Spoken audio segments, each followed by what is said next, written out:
Salam sejahtera Sobat Kristiani, kita bertemu kembali dalam program kita, program Renungan Malam. Dan pada malam hari ini yang menjadi renungan kita adalah surat Paulus ke jemaat di Roma di pasal 2 ayat 12 sampai dengan ayat 16. Roma pasal 2 ayat 12 sampai dengan ayat 16 demikian dituliskan. Sebab semua orang yang berdosa tanpa hukum Taurat akan binasa tanpa hukum Taurat. Dan semua orang yang berdosa di bawah hukum Taurat akan dihakimi oleh hukum Taurat. Karena bukanlah orang yang mendengar hukum Taurat yang benar di hadapan Allah, tetapi orang yang melakukan hukum Tauratlah yang akan dibenarkan. Apabila bangsa-bangsa lain yang tidak memiliki hukum Taurat oleh dorongan diri sendiri melakukan apa yang dituntut hukum Taurat, maka walaupun mereka tidak memiliki hukum Taurat, mereka menjadi hukum Taurat bagi diri mereka sendiri.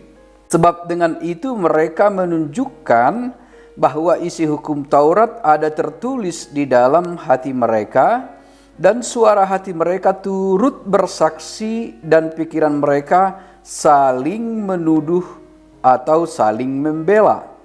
Hal itu akan nampak pada hari bila mana Allah sesuai dengan Injil yang kuberitakan akan menghakimi segala sesuatu yang tersembunyi dalam hati manusia oleh Kristus Yesus.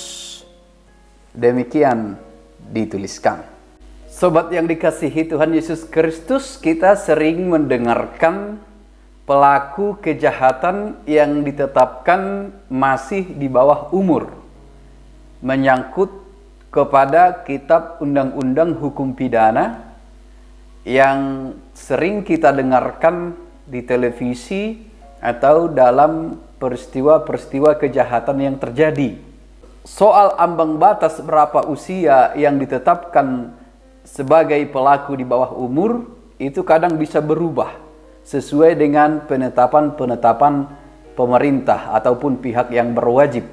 Namun umumnya adalah di bawah 18 atau juga di bawah 12, antara range itulah sering ditetapkan sebagai pelaku di bawah umur ataupun pelaku tindak kejahatan di bawah umur yang kemudian tidak bisa menerima hukuman atau tidak bisa diproses kasusnya. Kemungkinan lain bila pelaku di bawah umur akan mendapat perhatian khusus ataupun hukuman yang disesuaikan dengan kondisinya di bawah umur. Tentu pemahaman sederhana kenapa ada yang ditetapkan pelaku kejahatan ataupun tindak pidana di bawah umur, karena mereka yang di bawah umur dianggap belum memahami hukum, belum mengerti apa yang ia lakukan. Terkait dengan nats kita ataupun ayat renungan kita pada malam hari ini, ternyata ada yang hidup di bawah hukum Taurat, di mana mereka diaturkan tata cara kehidupan yang berhubungan dengan orang lain dan juga yang berhubungan dengan Tuhan, keagamaan dalam hukum Taurat. Tetapi ada bangsa ataupun orang-orang yang hidup tanpa hukum Taurat. Tetapi tentu mereka juga mempunyai aturan sendiri terhadap tata cara hubungan mereka dengan orang lain dan juga hubungan mereka dengan yang mereka percayai. Lalu Paulus menegaskan mereka yang mengerti hukum Taurat akan dihukum sesuai dengan hukum Taurat.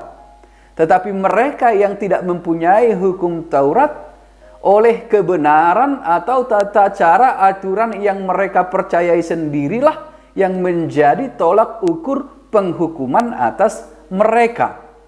Tetapi yang terpenting diungkapkan di sini bukan soal mempunyai hukum Taurat atau tidak mempunyai hukum Taurat. Sebab bila mempunyai hukum Taurat tidak dilakukan, itu sama saja.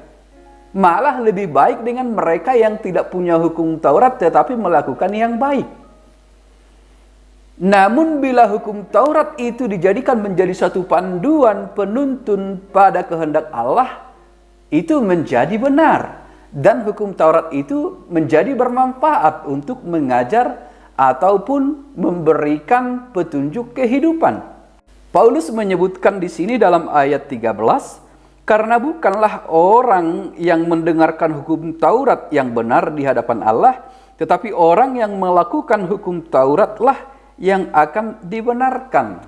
Artinya, siapa yang melakukan kehendak Tuhan bukan soal tergantung hukum Taurat atau tidak, soal memiliki hukum Taurat atau tidak, tetapi siapa yang hidup dalam kehendak Tuhan, itulah yang dibenarkan. Siapa yang hidup sesuai dengan perintah Tuhan dalam ajaran yang benar, baik dalam relasi hubungan dengan orang lain dan juga hubungannya dengan Tuhan, maka itulah yang akan dibenarkan. Sebab untuk apa hukum Taurat jika hukum Taurat tidak memandu atau mengarahkan pada hal-hal yang benar? Ada suara hati yang disebutkan Paulus di sini. Ada kebenaran yang kita tahu dari kedewasaan kita. Itu hubungannya tadi dengan mereka yang di bawah umur. Sama seperti gereja HKBP misalnya yang menetapkan usia untuk belajar CD ataupun menyaksikan iman di hadapan jemaat.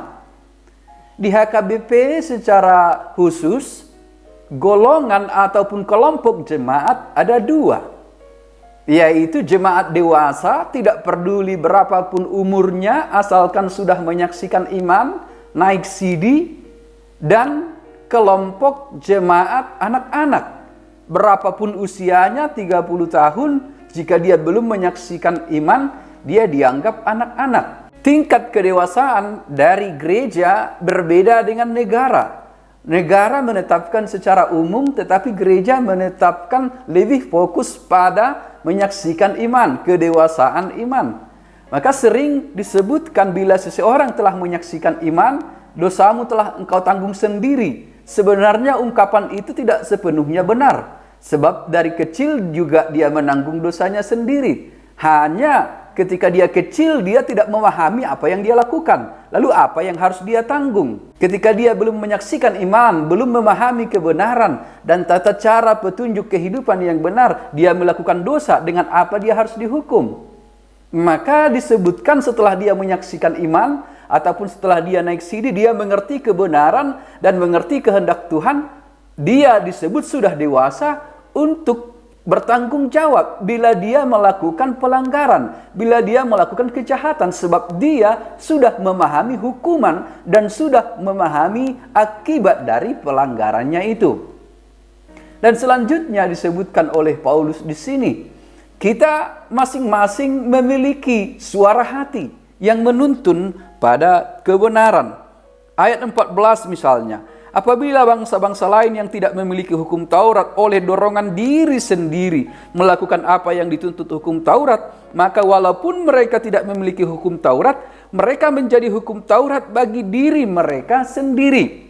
Sebab dengan itu mereka menunjukkan bahwa isi hukum Taurat ada tertulis di dalam hati mereka, dan suara hati mereka turut bersaksi, dan pikiran mereka saling menuduh atau saling membela. Artinya kita memutuskan sesuai dengan suara hati, karena masing-masing sudah memahami kebenaran, sudah memahami apa yang benar di hadapan Tuhan.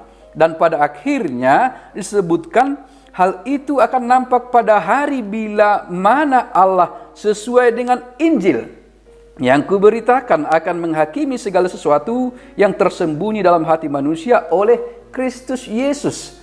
Maka akan ada saatnya kita tidak mengandalkan hukum Taurat. Memiliki hukum Taurat atau tidak bukan lagi itu pokok masalah.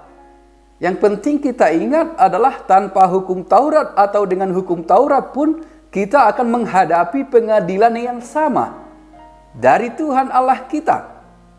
di dalam Kristus Yesus, bahwa semua perbuatan harus dipertanggungjawabkan di hadapan Allah. Baik itu yang dituntun oleh hukum Taurat atau tidak, baik yang didorong oleh suara hati atau tidak, semuanya harus dipertanggungjawabkan di hadapan Tuhan Allah dalam Kristus Yesus. Oleh sebab itu, maka tadi yang menjadi inti pokok renungan kita adalah bukan soal memiliki hukum Taurat atau soal memiliki aturan-aturan tertentu yang paling penting, tetapi bagaimana hidup di dalam aturan-aturan yang benar. Bagaimana melakukan hukum itu. Bagaimana menaati perintah-perintah itu. Itu yang paling penting. Maka sering disebutkan bagi kita, mereka yang berbahagia adalah yang mendengarkan firman Allah ataupun hukum Allah serta melakukannya. Persoalan utama bagi kita ketika kita mengetahui kebenaran, baik itu oleh suara hati ataupun oleh hukum Taurat, apakah kita lakukan atau tidak? Ini yang mau diingatkan Paulus. Jika kita sudah tahu kebenaran dan dewasa secara iman, kita mesti melakukan sesuai dengan kebenaran yang diaturkan. Disinilah kita mengenal seseorang, apakah sungguh-sungguh dewasa dalam iman atau sebenarnya masih anak-anak. Karena jika sudah dewasa dalam iman, dia memahami apa yang ia pahami itu untuk dilakukan dan dihidupi. Tetapi mereka yang tidak dewasa dalam iman, sekalipun mereka memahami, tetapi mereka menolak untuk melakukan dan hidup di dalamnya.